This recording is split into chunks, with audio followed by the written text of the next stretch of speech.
Yes, today's show is all about budding entrepreneurs excelling abroad. And on this very episode, we will tell you their story and show you how exactly they did it. My name is Michael Zimanji, and this is Daring Abroad.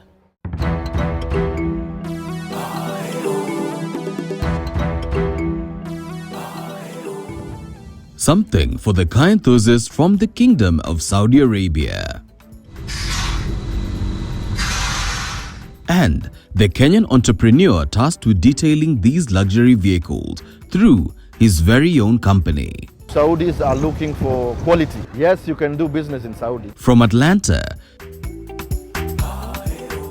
Dr. Sid Zoka and how she's helping immigrants assimilate to life in the US.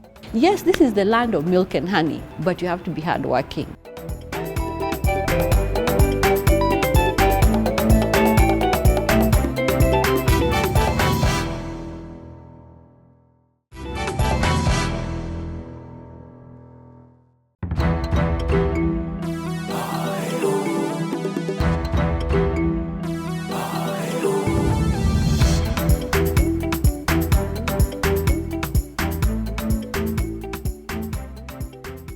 Over the years, Saudi Arabia has created a reputation as being the home of luxury and exotic car collectors. The chances of coming in contact with one of these gems while in Riyadh is quite high. So it makes perfect sense for one to operate a car cleaning and detailing company here, and our very own Babu Basher is right in the middle of it. Today we have a classic car event. It's usually being here on Fridays morning, and Mondays we have another location. All the Saudi collectors with classic cars, they bring their cars here, motorbikes, fast cars, modified cars. Babu is a project manager of Eco Carwash and facility management company. Basically we do polishing and detailing of the cars, complete detailing, plus the engine. Detailing is like we remove stains from the seats, the dashboards. If you have any stains in the car, that is our specialty. And the machines, because there's some leakage of the oil and everything, we have special chemicals to degrease the oil and we polish it to bring it back to the new look. Now you may be surprised that Eco Carwash is owned by Babu. Yes, Babu runs his very own Saudi-based company. Yes, you can do business in Saudi, but there is a different program. There is a body, a government body. You can do business straight on your own, but you need to pay at least 40% of your income, because you will give the body about 25% plus the VAT, that is 15%. 40% goes to them and 60% comes to you. But which kind of business does somebody want to open? That's the main thing. At the moment we are mobile. We have 3 cars covering only Riyadh. We have an application. You place your order and we come to your doorstep. Right now Saudis are looking for quality, and they love their cars that they're clean. And mostly now the biggest number that we are dealing with are women, because a lady can clean her car maybe 3 times or 4 times a week. Now, a bit about Babu.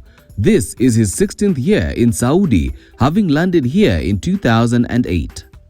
I came to Saudi as a barista. So I worked in Costa Coffee. It was the 2nd largest coffee in the world. I came here, I didn't know anything about coffee. They trained me until I reached a level when I was a coffee maestro, specialist in coffee. From coffee, Babu transitioned to other industries in pursuit of economic freedom. So after 2 years, I went back home, came back to Saudi as a house driver. And I worked for 3 years here in Riyadh. I finished my 3 years, I went back home. I stayed for like 9 months. I came back with a company called Holiday Inn Hotel. I worked there for 2 years as a bellboy and a valet parking driver. All this led to his current role, an entrepreneur running his very own company. Talk of working your way to the top. There is no tricks. Saudi is a very good country, only if you live with the laws. You know, like Saudi, you're not supposed to drink. If you're caught drinking, you'll be arrested, sent to jail. So it's better you avoid such things, you know, to make your life better. Because we didn't come here to drink or to have fun and do stuff. We came here to look for greener pasture for us and our families. Saudi gives you a lot of chances. There is a lot of opportunities. If you're working with your company, you get free medical cover, you get accommodation. If you're in a senior position, they will give you a car and a private accommodation. If you're a domestic worker, you have free medical cover from the government. And if your papers are straight, there is nothing you cannot do in Saudi.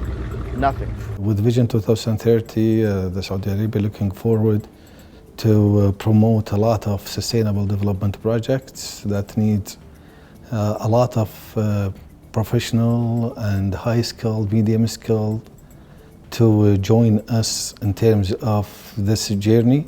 So within Vision 2030, the center of government looking forward to keep Saudi labor market one of the top 10 attractive labor market in the world. And also based on the Saudi Arabia labor market, the biggest one in the Middle East and the third one in the world in terms of hiring immigrant workers in different professions. That's why the Ministry of Labor play a vital role in terms of keep workers, mainly expatriate workers in that area, safe and productive in our labor market.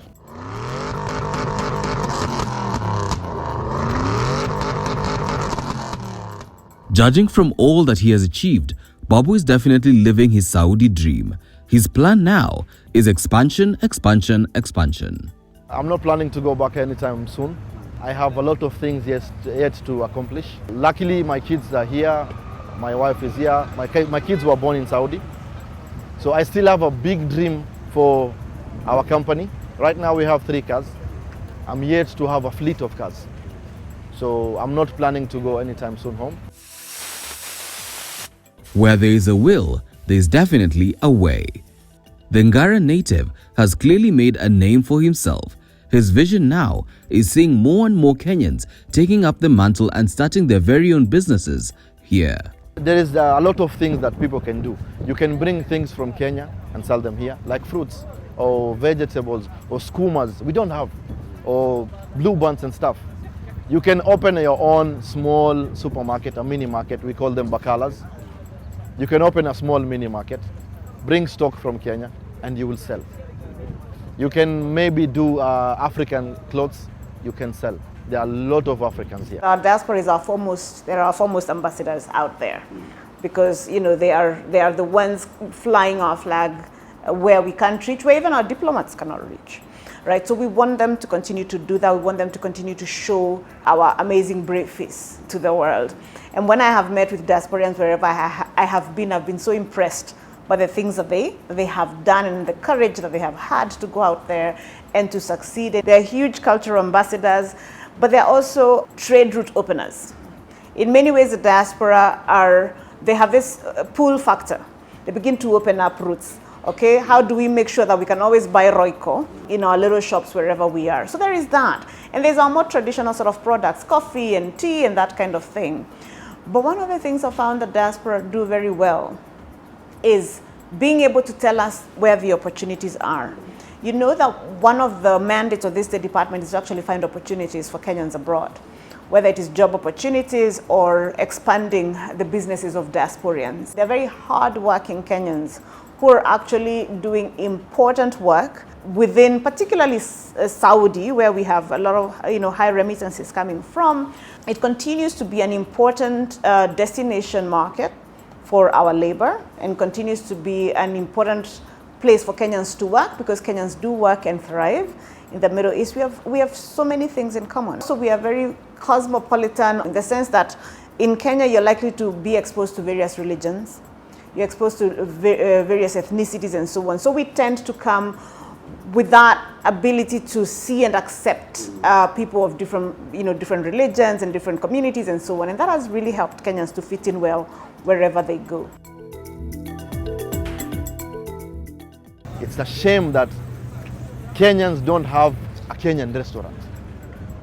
And this is my dream. I'm planning to open a Kenyan restaurant. If you walk around, you'll find all types of restaurants. But we don't have a Kenyan restaurant.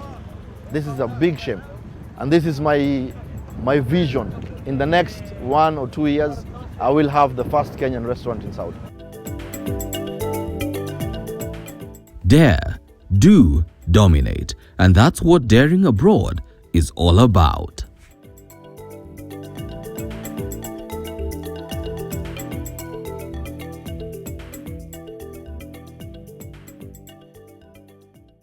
Quite impressive from Babu there in Saudi Arabia. Imagine a Kenyan with his very own business right there.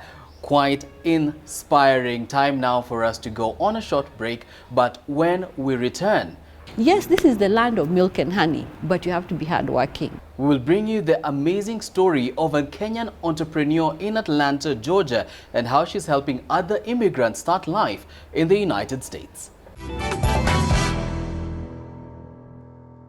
Welcome back to the show. Today, it's all about budding entrepreneurs. Now, picture this. You're in the United States. You even have a doctorate from the very same country, but are unable to get a job when you lose yours. Well, this is the story of our next guest, but she was able to rise through the ashes and establish her very own company. I am talking about Sid Zoka, and her story is next. For most immigrants, settling into a foreign country can be a daunting task. The change of scenery, climate, food, culture, lifestyle and systems can be a lot for a newly domiciled individual to handle on their own. This is where Atlanta-based Dr. Sid Zoka comes in. Sid, who arrived in the US at 25 years of age, has been helping immigrants get their start in the land of opportunity. Yes, this is the land of milk and honey. That is true. But you have to be hardworking. You have to be patient, because when you come in, depending on how you came, you have to go through the steps. You know, if let's say you came through a green card, you first of all have to finish the processing. Just because you got it in Kenya doesn't mean you'll come and get a job. You first have to get a social security, and then be processed, apply for a job and get it. So the business deals with helping immigrants who are coming from other countries, especially Africa or Europe. They've won a green card and they're coming to the US. They're trying to settle in quickly, or sometimes it takes them about 2 years to settle down. So we are trying to help them settle down quicker, easily, effectively, know the ways, know the nuances, the culture, and then hit the ground running. So some of the things, if I can even use my own personal experience, some of the things you're going to experience when you first come, one is the culture shock. The language, we speak the Queen's English, here they speak American English. So the words are different. Like somebody can tell you hoot, we say hoot the car, here they say blow the horn. Or somebody can tell you, give me that picture, and you're wondering, what picture? Do you mean a picture photograph? Kumbe picture is a jug, So those things can be very confusing.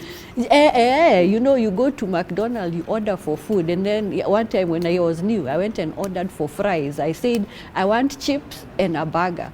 So guess what they gave me? Crisps. And you paid. So when I went back, I said, I wanted fries. And she tells me, ma'am, you asked for chips. So, so those things can be very confusing. Even body language. Body language, eye contact is very important for Americans. In Kenya, we shy of, eye contact means like you're trying to be too aggressive. But now here, eye contact is very important. You're more believable. The money is also very confusing, because we do the shilling, they do the dollars. You have to know how to count them. If you board a bus, they want exact change. You have to know have the right amount of money. And then accent, intonation, department. Yes, department. Yeah. Let me tell you my worst word: battery. We say, you understood that? Yes. Battery. My car needs a battery. I once went to an advanced auto store, and I needed a battery. So when I went there, I told the guy, hi, I need a battery for my car. He's like, huh? I'm like, battery? So he's like, we don't sell that. I'm like, this is one of the things they sell. So he told me spell it. So I spelled it, B-A-T-T-E-R-Y. Then he says, oh, battery? Yeah. Because for Kenyans, you can understand various accents. Yes, it's very different. And again, it depends on what part of the state you're traveling or you're living. Because here we are more in the southern state. The intonation, the way they pronounce the word is a bit different to how the New Yorkers speak fast. So some words they'll say, or you talk to somebody from Texas, the way they say the words are different. So you'll get a bit confused, but now the trick is to be slow. You know, when somebody speaks to you, be patient, you know, and then reply slowly so they can understand you. Otherwise, you'll be frustrated. So in other words, you're coming in to fill the gap where you help people to settle. Exactly, yeah, help people to settle, let them understand the rules and regulations. You know, like some of the things, you know, Kenyans get in trouble with drinking and driving or bribery. You know, you are driving somewhere and you're arrested and you think you can give a cop some money and let you continue, you know. So all those things, we just help you understand the culture so you hit the ground running in the right way. Quite impressive, but the question remains, what exactly inspired Sid to start her firm? Well, for a very long time, I've always loved matters related to immigration. Anything, because I'm an immigrant, so anything about immigrants I loved. But I kind of, you know, sometimes to pursue your dream, first of all, you have to do other things to get the funds. So I was working for a pharmaceutical company for about 5 years or so. And then about last year, around June, about 3,000 of us were laid off. Where was that, in California? It was right here in Atlanta. Yeah, because I was working virtually. So yeah, so now suddenly initially it was confusing. You know, you're used to the routine, waking up, you're working 9 to 6 every day, Monday to Friday. This was in the middle of the week. And now I'm like, what am I supposed to do? So for that whole week, I woke up routinely, you know, did the same thing. And then at 9 o'clock, I'd come and sit in my chair. And I'm like, you mean I have no work? You know, it can be depressing. It's very depressing. And then you're disoriented. And you don't know who to talk to because you can only talk to somebody who's going through the same experience. It was shocking, it was confusing. I mean, imagine it's like going to your house and then suddenly somebody telling you can only come here until 5 p.m. After that, you have no access. And actually at 5, I actually tried to, you know, just play with the computer and it was like blackout, no access, gone. And then in another 2-3 days, we had to surrender all the equipment because we were working virtually. So we had to ship out all the equipment they had given us. And now you're like looking at your house and yourself like, now what? So how did you navigate through this challenge? So the first thing was, I'd call it the blessing, is at least the company did not, you know, throw us to the wolves. They gave us a severance package. And, you know, I had some savings. So once the severance package came, at least that helped, you know, because now you have that to kind of push you forward. But the reality on the ground is, you know, when you have money, your money is not growing, it gets finished very quickly. So some of the quick things I had to do, I was living on one side of town, I had to end my lease there and move to a place that was going to be more affordable. So once the reality sank in that, and there was no time to be depressed because money is needed, things need to be moving. So immediately, the outplacement agency, we had to sign up with them immediately. So I signed up with them and they kind of help you through looking for another job. They look at your resume and then they help you see what you'll be better suited at. So I applied for jobs, you know, from the whole of 2020, I mean, from June to December, I was just applying jobs because they help you make a new resume and then they help you apply for jobs. I applied and got regrets after regrets after regrets. This was despite being an English and Literature major with a master's degree in Human Resources Management and a PhD in the same. And you see, for me, my challenge was I had done my teaching in Kenya. So the fact that I had done my teaching here, I did not have teaching experience in the US. I had teaching experience in Kenya. But the credentials or the academic certification is all American. So all the places I had applied to teach in the university, they always had that issue that it is not equivalent. The teaching experience here and in Kenya is not the same. As academics are important, the skill set is more important. Your experience is more important. You can be there with your PhD and then you meet somebody else, American with a degree, and they get a job more superior than yours. That is the reality on the ground. As frustrating as the situation was, Sid never gave up. She was able to reignite her passion for helping her fellow man and started her consultancy firm, Tipito USA, in 2022. I'm running the business with my business partner and friend, Wamboi Courier. So we're just a team of two, and then we have people we are talking to, consultants to help us in different spheres of the business.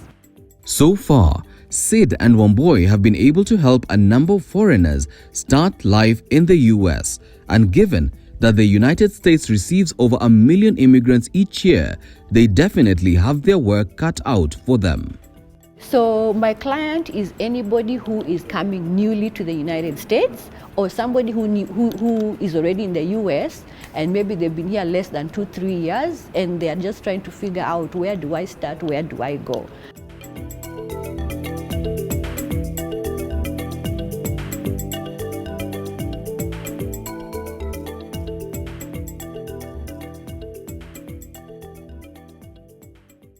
Wow, wow, wow. Now that is what we call an inspiring story, using adversity and rising above and fulfilling your passion even while abroad. Many thanks for that story from Atlanta, Georgia. And with that, we have come to the end of the show today. Many thanks for tuning in, and on behalf of the team responsible for this week's episode, we say let's do this again next time.